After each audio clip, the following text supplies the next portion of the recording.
On va faire encore une petite vidéo freestyler. Je vais vous montrer comment on utilise les programmes Shape. Si vous n'avez pas le temps de créer vos cues, vos programmations à la maison, il y a des préprogrammés dans Freestyler, très facile à utiliser, très simple. Et ça permet de donner un mouvement au robotisé. Donc c'est assez sympa à utiliser. Donc toujours Freestyler, on sélectionne nos lyres. On va faire Show All Panel. Voilà, et on a tous nos panneaux qui apparaissent donc avec les gobos et tout ce qui va bien. Donc on allume les lyres. Et j'ai pas eu le temps de faire de programme à la maison, mais je veux quand même faire tourner mes lyres en soirée. Donc en dessous de la grille, il y a une petite icône qui s'appelle Shape. Donc le Shape, à côté il y a écrit rectangle. Si vous cliquez sur la flèche, il y a des formes préprogrammées. Cercle, 8, fleur, rectangle, swirl, twist. Donc quand on va dans le Shape, là qu'on clique, il met la forme à côté. Là c'est le rectangle. Donc le rectangle, attention, il ratisse très très large.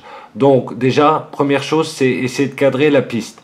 Donc globalement, moi qui suis sur un pont derrière moi, je réduis la taille. Il me faut à peu près ça comme taille. Et la zone de la piste, elle est là pour mes 4 lyres. Donc là, je mets mon rectangle en place. Et au-dessus, je reviens sous la grille. Au-dessus de Shape, il y a Off. Je mets On et mes lyres vont tourner sur le rectangle que j'ai défini. Après, je peux changer la forme, lui mettre un 8. Évidemment, il est beaucoup trop grand. Les lyres, là, elles vont balayer beaucoup trop loin et une zone derrière moi qu'elles n'ont pas besoin de balayer. Donc, je réduis la taille et je l'envoie sur la zone où je veux qu'elle projette et qu'elle tourne. Donc, je peux l'agrandir avec le plus, je peux le réduire avec le moins. Voilà comment on utilise les shapes. Donc on a le 8, on a les fleurs, ce qu'il appelle une fleur, voilà, pareil, on réduit la taille. Donc après c'est à vous de centrer ou d'ajuster l'angle en fonction de votre piste. Le swirl, pareil, on réduit, on le met où on veut, on le met à gauche, à droite, derrière nous. L'idée, je vous dis, la piste se situe à peu près là.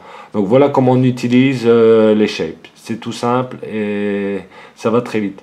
À côté du on, là, quand vous avez un shape, vous avez 1000, c'est la vitesse. Donc vous pouvez l'augmenter, la réduire. Hein.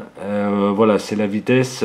Comme ça, si vous n'avez pas préparé de figures sur vos robotisés, il existe des préprogrammés très simples à mettre en œuvre. Voilà, merci.